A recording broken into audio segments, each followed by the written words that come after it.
This is the most tear-jerking moment the NBA has seen in a decade.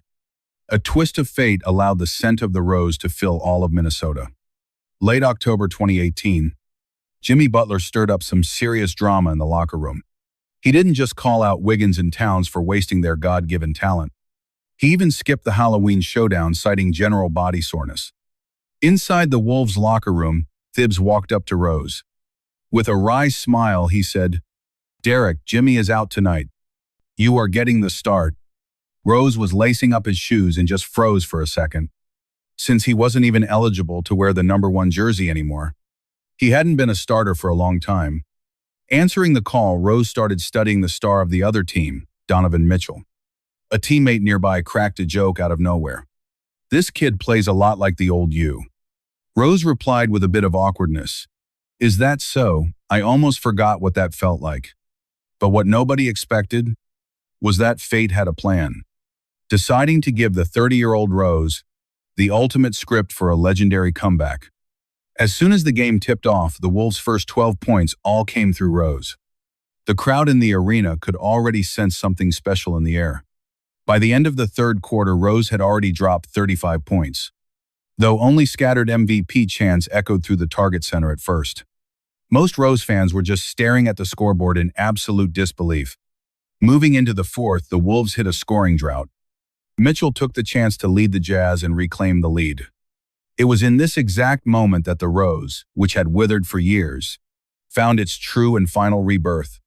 He first drained a deep triple from the wing, tying the game up for his squad and shattering his career high of 42 points. In that instant, Target Center went absolutely nuclear. Countless fans were left speechless and choked up with emotion, clapping their hands while quietly wiping tears from their eyes. Then a fully awakened Rose completely took over the game. The drives, the jumpers, he was unstoppable. The Jazz paint was wide open, as if it were 2011 all over again. In the final clutch seconds, Rose hit 2 free throws and sealed it with a block, securing the W for Minnesota. As the final buzzer sounded, his new career scoring record was officially set at 50 points. KT was the first one to rush over after the game, stuffing that historic game ball right into Rose's arms.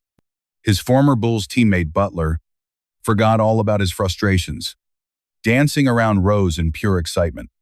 At this point, Rose finally let the emotions wash over him, leaning down with his face in his hands, sobbing uncontrollably. The fans watching this stayed in their seats long after the game. They gave him a standing ovation that wouldn't end, escorting Rose off the floor with deafening MVP chants. 8 years ago, fate stripped Rose of his prime, turning the youngest MVP in history into an NBA journeyman. 6 years later, Rose fought back against the hand he was dealt, blooming once again on a cold Minnesota night. But what moved the fans even more was the realization that Chicago never forgot about their hometown hero. In January 2025, Bulls chairman Jerry Reinsdorf gave Rose a personal promise. "We are going to retire your jersey next year. I guarantee nobody will ever wear #1 again. Unless your son PJ joins the Bulls, of course." Rose was instantly moved to tears. As time flew by, on January 25, 2026, the Rose, who wandered half his life, returned to where the dream all started.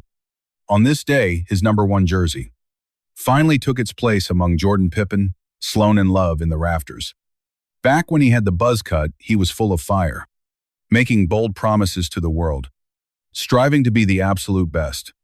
Now, with the dreads and years of experience, having seen all the highs and lows of life, his eyes are still full of kindness and grace. Maybe we all regret not seeing Rose reach his true ceiling, but that Chicago red with the #1 is rooted in our hearts forever.